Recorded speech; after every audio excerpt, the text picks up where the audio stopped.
भद्रं कर्णेभिः शृणुयाम देवाः भद्रं पश्येम अक्षभिर्यजत्राः स्थिरैरङ्गैः स्तुष्टुवागुंसस्तनूभिः व्यशेम देवहितं यदायुः स्वस्ति न इन्द्रो वृत्रवाः स्वस्ति न पूषा विश्ववेदाः स्वस्ति नस्तार्क्ष्यो वरिष्ठनेमिः स्वस्ति नो बृहस्पतिर्दधातु ॐ शान्ति शान्ति शान्तिः.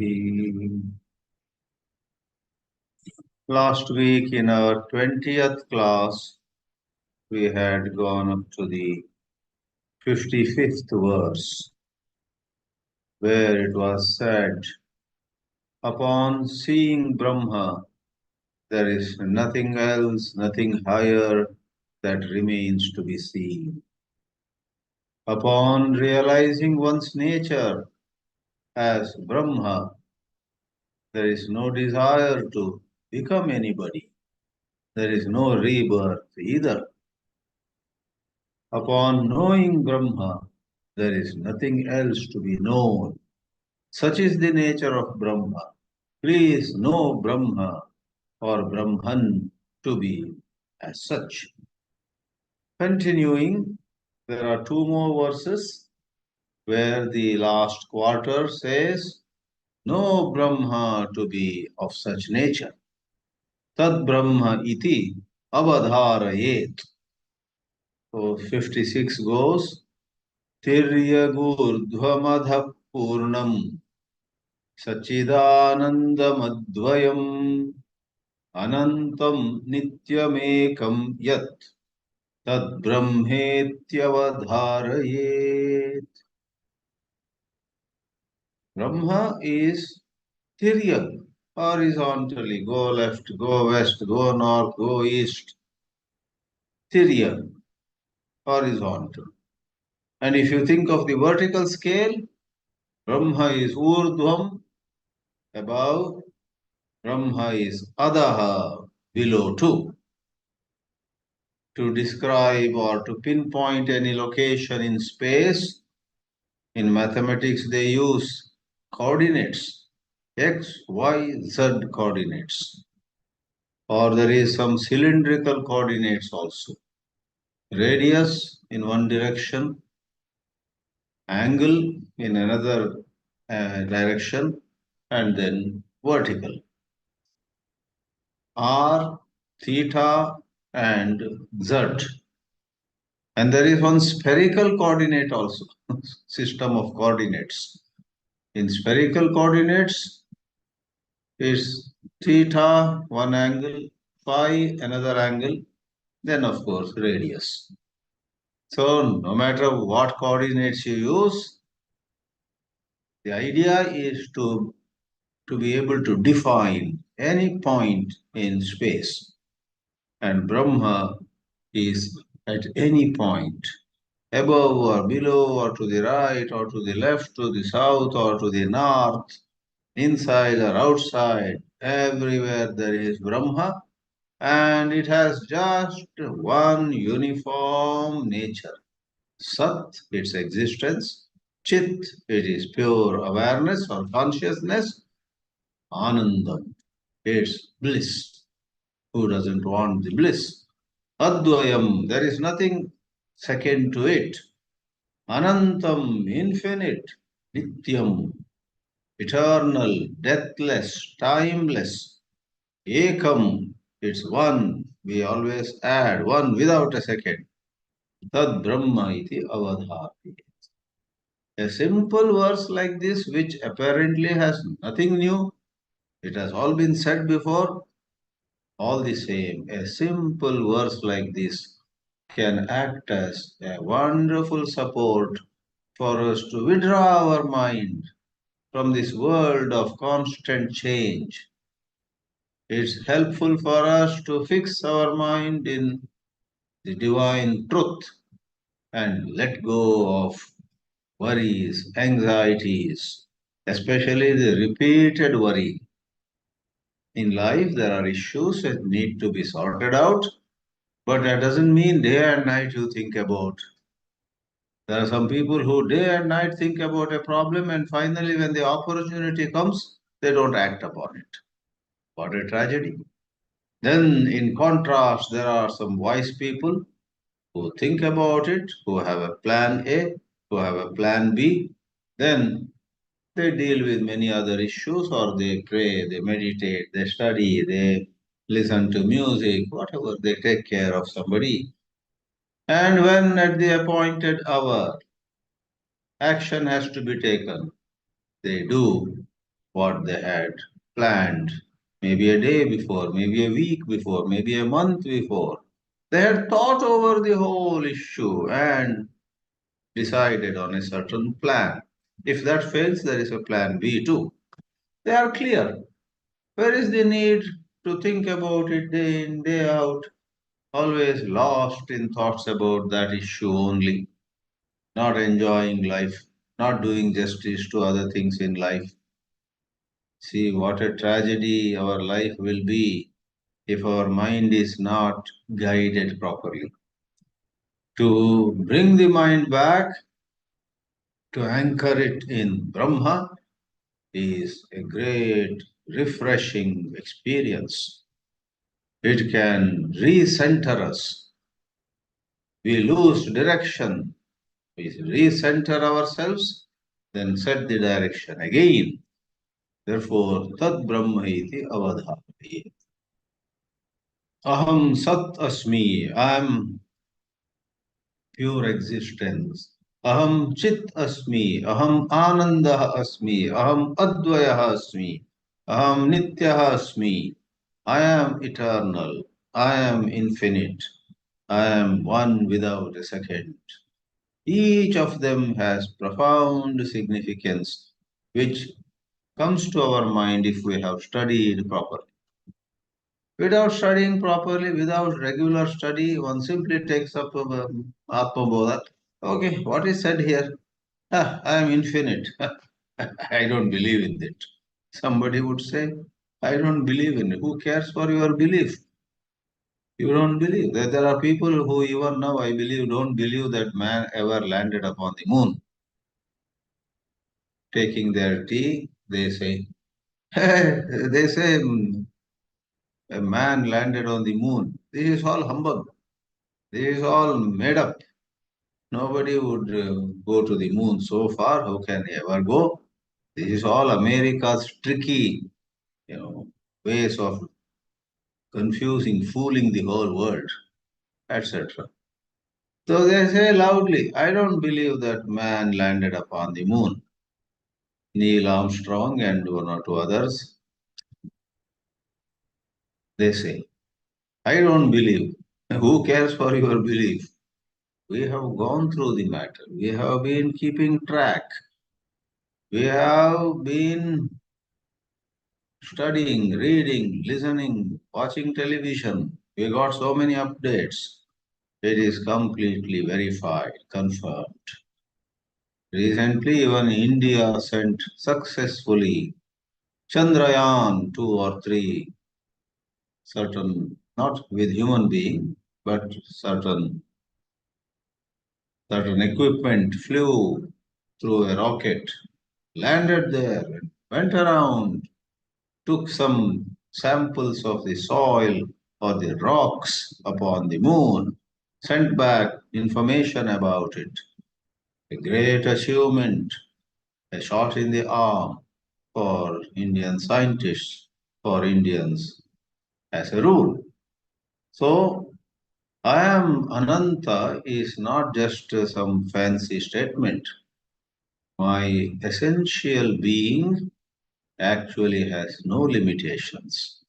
The moment I identify with the body, the moment I, going by some memory, think of myself as the person who got humiliated that day 3 months ago, and on some other occasion, again going by a memory, we think we are the person who was honored, felicitated, praised at some other place.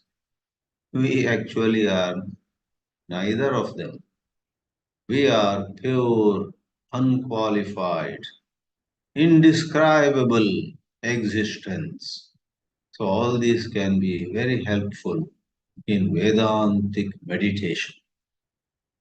Vedanta is for bearing in mind the truth conveyed by the Upanishads and having that in our contemplation.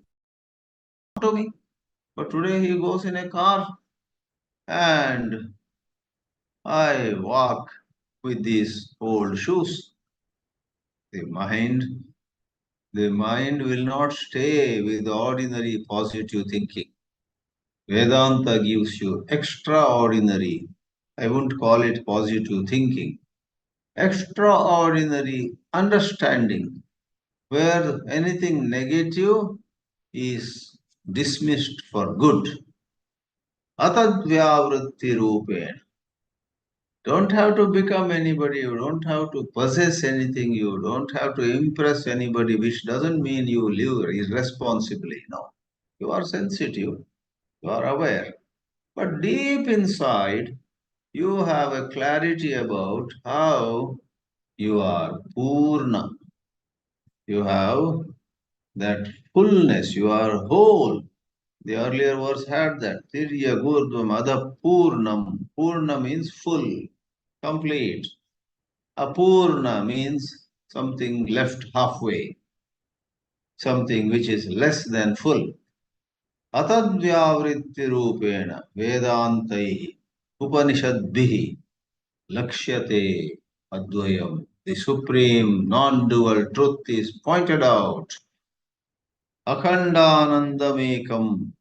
And when the Upanishads, Ishopanishad, Kenopanishad, Katopanishad, Mundakopanishad, Aitareyopanishad, Taittiriyopanishad, Chandogya Upanishad, Brahadaranyaka Upanishad, Mandukya Upanishad, Amrita Bindu Upanishad, Shvetashvatara Upanishad, Kaushitaki Upanishad, Hamsa Upanishad, Skanda Upanishad, Amrita Bindu, I said already. So there are many. Mainly the 10 major Upanishads are a great repository of wisdom. And if we can study these Upanishads with Adi Shankara's commentaries, go into the nitty-gritties, go into the subtler dimensions, go into various aspects of the whole teaching, the kind of clarity that dawns upon us is capable of completely freeing us from any insecurity, incompleteness, unrest, discontent, sorrow, all of them. But to understand Vedanta very clearly, one has to prepare. Sometimes some people are so much caught in some kind of situations. Even if they come to the Vedanta class, their mind will be in that situation. All this is fine, but when I go back again, my husband will argue with me, and this brother-in-law is coming tomorrow. How do I face him? All kinds of, they fill the mind. So we have to first develop certain noble qualities, certain ability to be straightforward. Take one problem at a time, solve it. Make your position clear at least. Do not pretend. Do not pretend to be okay, but actually you are not okay inside. Sometimes the other way also. You are okay, but for some small benefit, you pull a long face and say, I'm not doing well today. So avoid untruth, avoid falsehood, develop courage.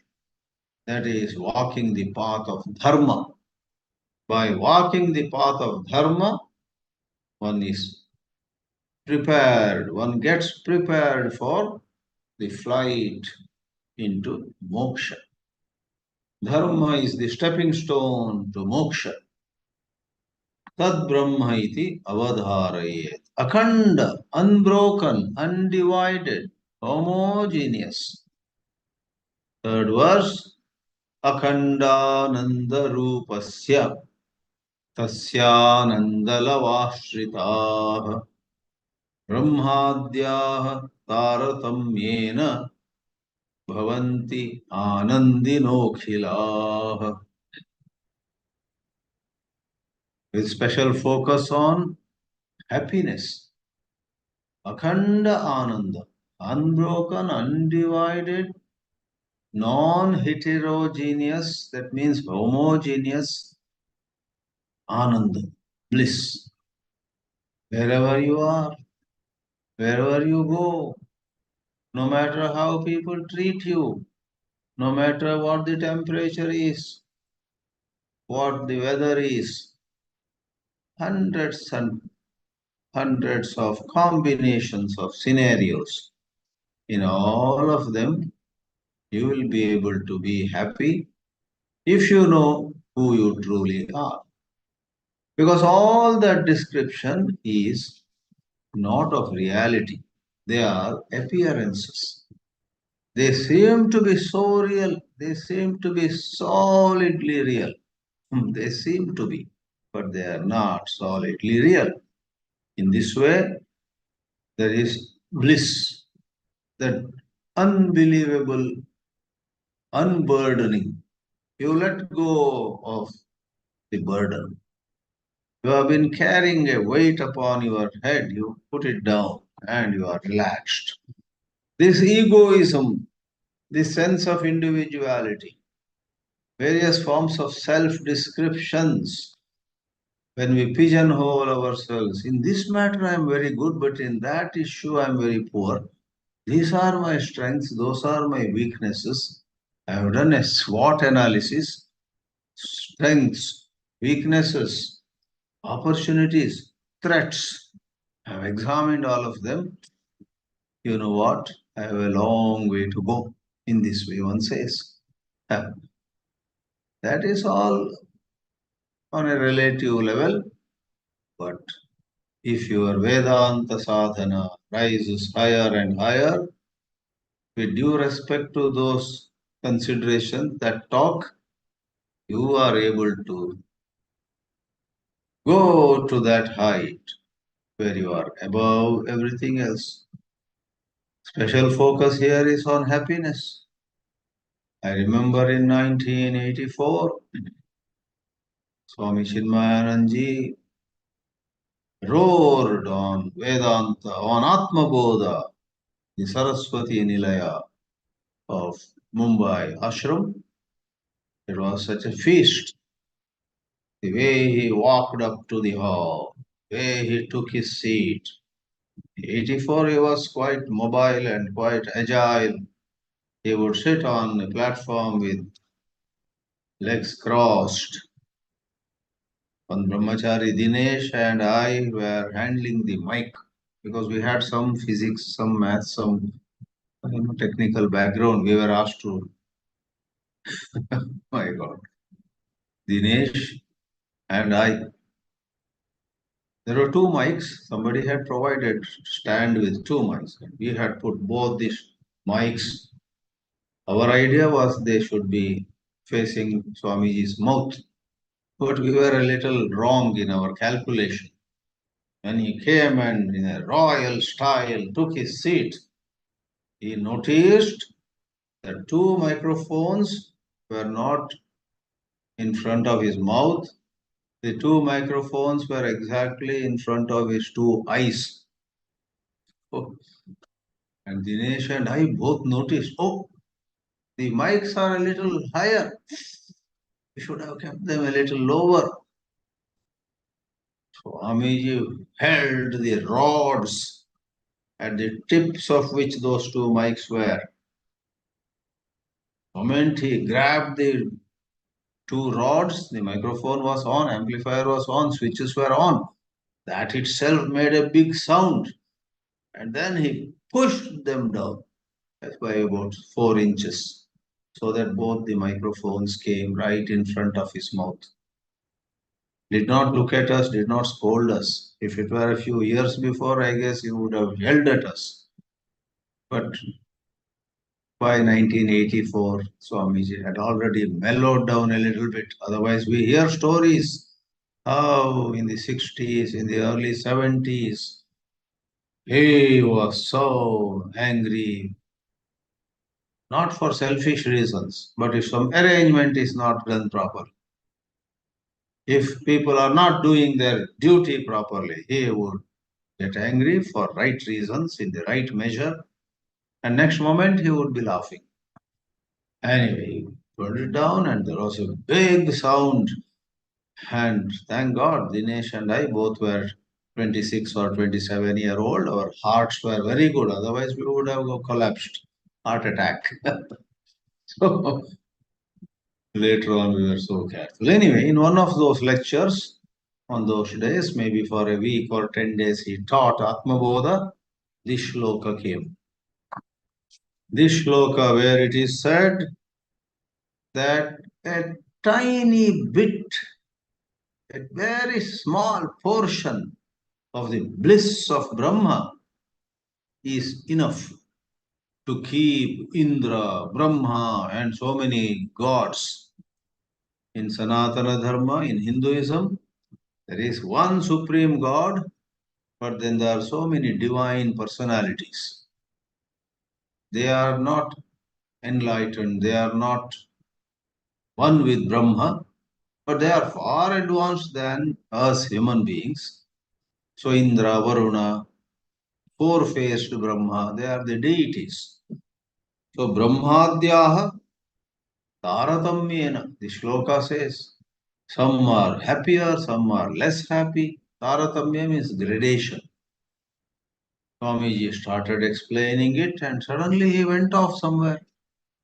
Instead of explaining the shloka, it seemed that he started talking business. He said there was a company and in their general body meeting or one of those important meetings, the chief executive officer said, keeping a very serious face, said, this year we had to spend so many millions of rupees on such and such expenses. And we had to also spend another several millions of rupees for this, for that. So various expenditure and all of them together, we had to spend 220 millions of rupees this time. So all the shareholders, all the other board members were all angry. What? We had to spend so much? That means this year we have run into loss. They were about to react in a vehement and violent manner. Swamiji described it. Then he gave a pause. He said, the CEO, after saying that so much we spent on various heads, very seriously he said all that, but at the end of it he smiled. He looked at all of them. Do not worry. All this expenditure put together is 3% of our annual profit. They could not believe their ears. So he had to repeat. All these 220 crores or millions or what it was, a big figure. That is 3% of our annual profit. 97% of the profit remains to maybe launch new projects, give dividends, give to many beneficiaries. We'll do some charity also. We'll contribute to the Prime Minister's Relief Fund, to social causes. We can do many things. And the expenditure I mentioned before adds up to 3% only of the annual profit, not turnover. They could not believe. It was an anticlimax. When he said so much expenditure was incurred, that was a climax, sort of. What will happen now? We are going to become paupers. But the anticlimax is all this means nothing.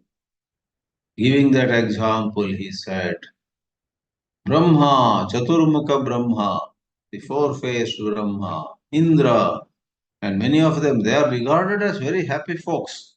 They don't have worries that you and I have. They are supposed to be very happy. But their happiness is just a lava. Lava means a very tiny portion.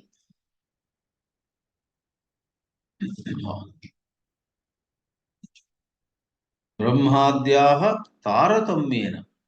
Among various deities, some have earned more merit, some have earned less merit.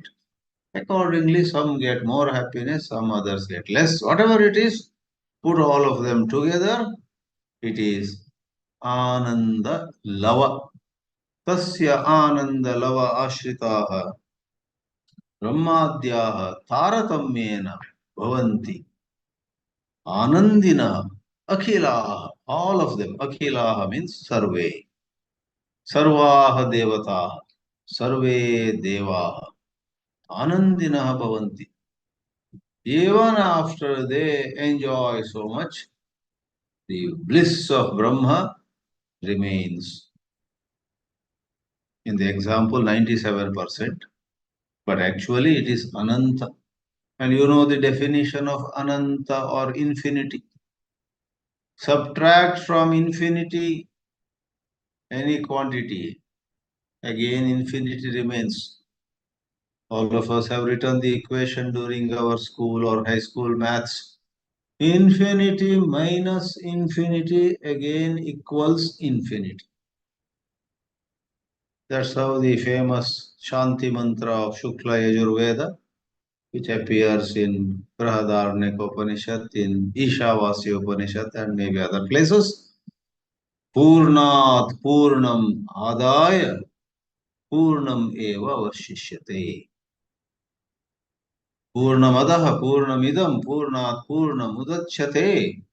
Purnasya Purnam Adaya Purnameva Vashishyate.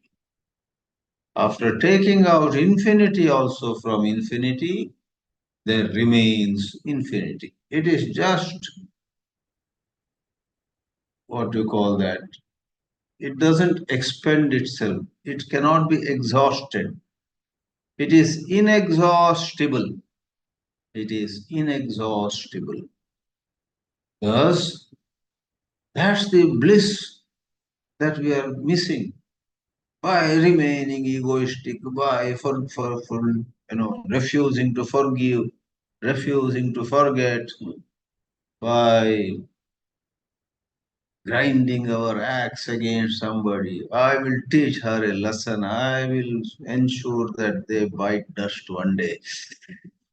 I'm going to make them realize one day, today they insulted me, but one day they will eat humble pie. So we swear against them. In the process, whether they learn a lesson or not, God knows, but we become more egoistic. Our identification with the personality gets reinforced, gets stronger and stronger.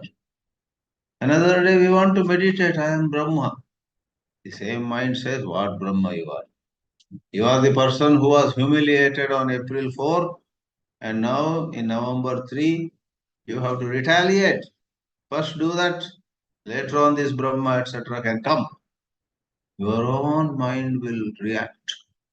The mind will not accept all this Vedanta meditation. In the process, this verse number 58 says to us, you miss that supreme bliss. You miss this infinite happiness. What a great relaxation it is. And that relaxation is irrespective of whether your bodily health is good or bad, irrespective of your bank balance, whether it is high or low, irrespective of how many Facebook friends you have, irrespective of how many people call you, how many people remember your birthday, how many people greet you. All those are utterly meaningless. In Brahmajnana, independent of anything and everything, you are in sheer bliss. That is the Brahmananda. Brahmananda lavashrita taratamyena anandinaha bhavanti. This way, āTMABODHA inspires us. I don't want to carry any luggage. I don't want to carry this baggage of hatred about somebody, attachment to somebody else, various desires, ambition, plans for future. On a certain level, plans can be there, that is life. But to be so attached to them as though there is nothing else to life. Somebody wanted to become member of parliament, contested the election, lost the election. He was so depressed. He even thought of committing suicide. Then some spiritual person came and said, this business of becoming a member of parliament actually doesn't mean much. Even if you had succeeded in becoming the member of parliament, who knows, you perhaps would have become more sorrowful than otherwise. So don't equate life with some petty thing. This becoming parliament's member looked very important, very big thing for you. It has its place, but everybody doesn't have to become member of parliament to be happy. Everybody doesn't have to get Nobel Prize or this award or that Olympic gold medal. Everybody doesn't have to write books which sell like hotcakes. Everybody doesn't have to give Vedanta lectures. Leave alone how many people attend your Vedanta lectures. In the first place, you don't have to give lectures. Why are you straining yourself? Why are you exerting? Out of love, if you give lectures, that's different. But don't write books, don't run, don't do exercise, don't 100 things. Please don't do all of them imagining I better do it. If I don't do it, then I will be nobody in this world. And if I am nobody in this world, you Rama, in this way. What is all this? Whether you are well known or not known, whether you occupy some chair or you stand below looking at people who are occupying chairs, from a Vedantic perspective, it doesn't matter. You are bliss unconditional. Nothing. You don't have to build an ashram. You don't have to be president there. You don't have to be treasurer here. You don't have to be secretary there. You don't have to. When some people are talking, there is no need for them to talk about you, praising. You and I, in our foolishness, become dependent on these things. Sometimes we are sitting quietly and somebody comes and says, yesterday all of them were praising. And we imagine, they were praising me. Then the person, no, not you. They were praising, that Snehalata, that lady, your cousin. They were praising in your family. Most of you are very foolish people. Only Snehalata is really intelligent. We make a face and we wish. How we wish those people had talked about me and said, I am the most intelligent person among all my cousins and nephews and uncles and aunts. Instead, this Snehalata, what does she know? We get angry with Snehalata. So all this is the play of the mind. Brahma Chintanam Kartavyam. Study Vedanta. Fix your mind in God, in Brahma. Then you find 1,000 things which used to affect you so much do not affect you anymore.